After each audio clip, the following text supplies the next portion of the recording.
students, how are you all and how's everything going? I hope you all are doing perfect and enjoying your studies too. So student, before starting the session, let me introduce myself to you. This is Pooja Rawat with you, and today we are going to learn about an interesting topic of English grammar. So our today's title is nouns. Learning objectives, a student will be able to explain what nouns are, identify the different types of nouns. So nouns हमें पता ही है, naming words होते हैं, क्या हैं और कितने types के होते हैं. चलिए डिटेल में इन्हें जान लेते हैं. Every sentence is made up of words. Words are divided into different classes according to their use, that is, the work they do in a sentence. These classes are called the parts of speech. These are 8 parts of speech. So हर एक sentence जो होता है वो आपको पता ही है, इसमें आपके ग्रुप ऑफ वर्ड्स होते हैं और इसमें भी ये जो वर्ड्स होते हैं उनको डिफरेंट क्लासेस में डिवाइड किया जाता है अकॉर्डिंग टू देयर यूज़, कि क्या उनका यूज़ है, क्या वो कर रहे हैं, क्या एक्शन कर रहे हैं, क्या उनकी पोजीशन है, इस तरीके से. सो ये जो आपकी क्लासेस हैं इन्हीं को पार्ट ऑफ स्पीच कहा जाता है. सो पहली आपकी नाउन, देन है pronoun, adverb, adjectives, verbs, adverbs भी आप कह सकते हैं, preposition, conjunctions and interjections. In this chapter we are going to read about nouns. So सबसे पहले इस चैप्टर में हम नाउन के बारे में बात करेंगे. So nouns, read these sentences. The boy is playing. The dog is barking. Dog is the name of an animal and boy is the name of a person. The flower is beautiful. Flower is the name of thing. देखो sentences में आपने देखा कहीं ना कहीं पे noun जो है आ रहा है. जैसे first sentence में boy जो है वो noun है, second sentence में जो dog है वो noun है, and third sentence में जो flower है वो noun है. So the words boy, dog and pen are naming words. Naming words are called nouns. Nouns are of different kinds. Let's read about the different kinds of nouns in detail. So first we will discuss about proper nouns. Proper nouns में हम बात करेंगे उन nouns की जिनको हम specify करते हैं as proper. जैसे कि read the sentences given below. First आपको दिया गया है यहाँ पे, Siya and Diya are playing football. So as you can see 2 girls are playing football. Second में you can see Mahatma Gandhi was a great leader. यहाँ पे महात्मा गांधी के बारे में बात हो रही है जो कि स्पेसिफिकली एक पर्सन है, किसी पर्टिकुलर या प्रॉपर पर्सन के बारे में यहाँ पे बात की जा रही है. Riddhi has a toy in her hand. And fourth one is the Qutub Minar is in New Delhi. So देखो कुतुब मीनार भी है, स्पेसिफिकली एक मीनार, एक मोन्यूमेंट के बारे में यहाँ पे बात हो रही है और एक प्लेस, एक प्रॉपर प्लेस के बारे में भी यहाँ पे बात हो रही है. Now in the above mentioned sentences, Sia and Diya are the names of 2 girls. Mahatma Gandhi is the name of a particular man. Riddhi is the name of a particular girl. Qutub Minar is the name of a monument. And New Delhi is the name of a city. These words are proper nouns. Proper nouns are the specific names of persons, places and things. They always begins with a capital letter. ये सब भी noun है लेकिन ये proper noun है जो किसी specific person को, place को, animal और thing को refer कर रहे हैं. Clear है? अब आ जाते हैं common nouns की तरफ. ठीक है, common nouns क्या होते हैं? The doctor is examining his patient. ठीक है, as you can see clearly here, doctor जो है वो अपने पेशेंट को क्या कर रहा है, एग्जामिन कर रहा है. नेक्स्ट में आप देख पा रहे हैं the dogs are chasing at a man. Third, a computer is useful machine and the mother is cooking food in the kitchen. In the above mentioned sentences, the doctor, patient, man and mother are the names of persons. Dogs refer to an animal. Animal को refer कर रहा है.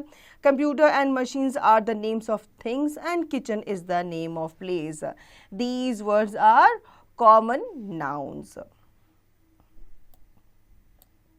Common nouns are the names of persons, animals, places or things that are of same kind, जो हम generally कहते हैं, ठीक है। हम किसी को स्पेसिफाई जब हम नहीं कर रहे होते तो वो आपके कॉमन नाउन्स कहलाते हैं। Now let's talk about collective nouns. Collective nouns क्या होते हैं? Read the following sentences. So first sentence है the team of football players. Second a herd of cattle. तो यहाँ पे आप देख पा रहे हैं ये कलेक्टिवली एक ग्रुप को स्पेसिफाई कर रहे हैं। So next is class of students and an army of soldiers.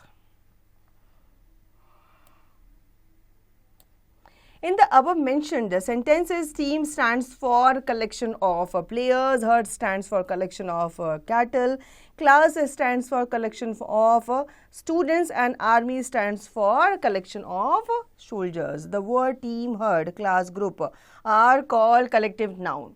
तो आपने sentences पढ़े ऊपर, team, हर्ड, क्लास, आर्मी, ये सब आपके कलेक्टिव नाउन है। जब हम कलेक्टिवली किसी ग्रुप ऑफ पीपल को, ग्रुप ऑफ थिंग्स को, ग्रुप ऑफ एनिमल्स को स्पेसिफाई करते हैं तब हम कलेक्टिव नाउन्स का यूज करते हैं।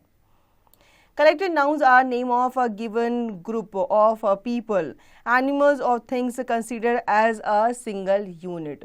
होते ये ग्रुप हैं, ज़्यादा लोग होते हैं, ज़्यादा इसमें चीज़ें होती हैं, लेकिन हम उसको as a single unit count करते हैं। अब आ जाते हैं एक्सरसाइज पे। Go through the following sentences and pick out the common nouns, then write them in the spaces provided. The first one has been done for you. So आपको sentences दिए गए हैं, यहाँ पे आपको क्या चूज करके लिखना है? कॉमन नाउन्स को चूज करके लिखना है। जैसे कि the girl is reading a story book, तो यहाँ पे किसी गर्ल का नाम नहीं लिया, तो गर्ल यानी कि कॉमन नाउन। और स्टोरी बुक कोई भी स्टोरी बुक है, ठीक है, कॉमन यहाँ पे स्टोरी बुक लिखा गया है, तो हमने देखो गर्ल और बुक दोनों का नाम लिखा है। अब नेक्स्ट आप देखेंगे the bat is made of would, तो यहाँ पे जो बैट है वो कॉमन नाउन है और जो वुड है वो भी कॉमन नाउन है। The horse is very active, तो आप यहाँ पे हॉर्स लिखेंगे क्योंकि पर्टिकुलरली किसी हॉर्स के बारे में यहाँ पे स्पेसिफाई नहीं किया गया है। कुछ और सेंटेंसेस दिए गए हैं। द मैन इज रिच, तो आप यहाँ पे क्या लिखेंगे? मैन लिखेंगे। The thief is in the shop, thief लिखेंगे एंड शॉप लिखेंगे। द बेयर इज स्लीपिंग, तो आप यहाँ पे क्या लिखेंगे? बेयर लिखेंगे। Now underline the proper nouns in the sentences given below. Shreya has recited some poems. So Shreya पे आप underline करेंगे। The English teacher is teaching. So यहाँ पे टीचर तो बहुत होते हैं लेकिन स्पेसिफाई किया गया है इंग्लिश टीचर को, तो आप इंग्लिश टीचर को अंडरलाइन करेंगे।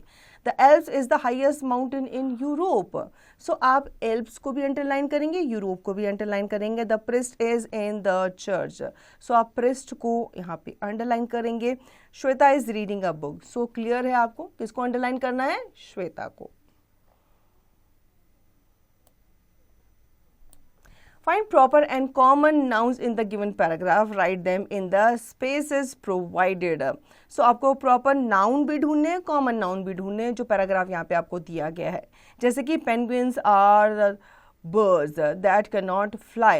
So penguin आपके proper noun है, so आप proper noun में यहाँ पे as you can see here proper nouns में लिखेंगे पेंगुइन, एंड कॉमन नाउन में आप क्या लिखेंगे? बर्ड लिखेंगे। But they are excellent swimmers. इसी तरीके से आप पूरा पैराग्राफ पढ़ेंगे एंड कॉमन नाउन्स को, प्रॉपर नाउन्स को अलग अलग स्पेसेस में लिखेंगे।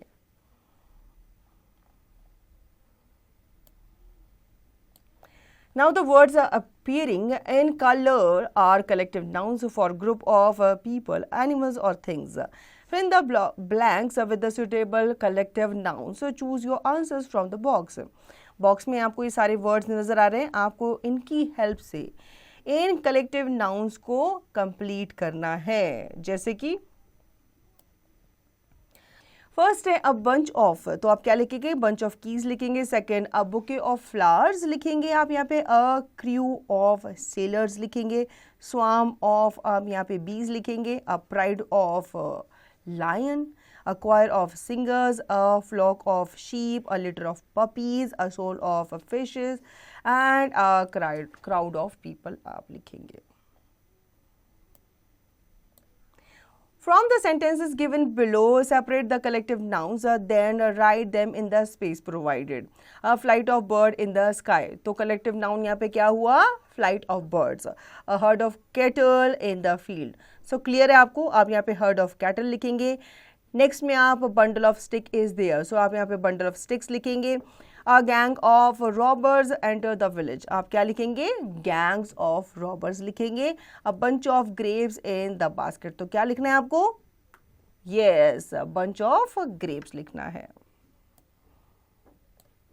What can the following collective nouns describe? Bundle of यहाँ पे क्या लिख सकते हैं आप? Sticks लिख सकते हैं. Crowd of people लिख सकते हैं. Flock of आप यहाँ पे क्या लिखेंगे? Sheep लिखेंगे. Class of student लिखेंगे. Gang of आप यहाँ पे robbers लिख सकते हैं. Team of players लिख सकते हैं. Troop of soldiers लिख सकते हैं. Bunch of आप यहाँ पे क्या लिख सकते हैं? आप bunch of यहाँ पे flowers भी लिख सकते हैं. Keys भी लिख सकते हैं. Flight of birds आप यहाँ पे लिख के इसे complete करेंगे. An activity is given here for you.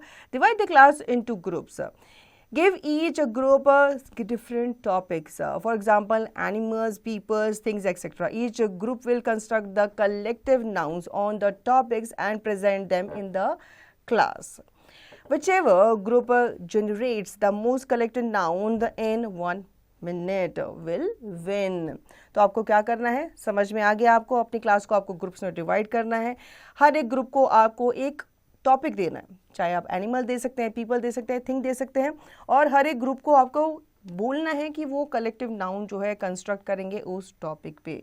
जो सबसे ज़्यादा नाउन्स को क्रिएट करेगा या वर्ड्स बताएगा वो जीत जाएगा. तो ऐसे गेम्स आप अपनी क्लास में खेल सकते हैं और इससे क्या होगा? फन भी होगा और आपको नाउन्स के बारे में और अच्छे से नॉलेज मिलेगी.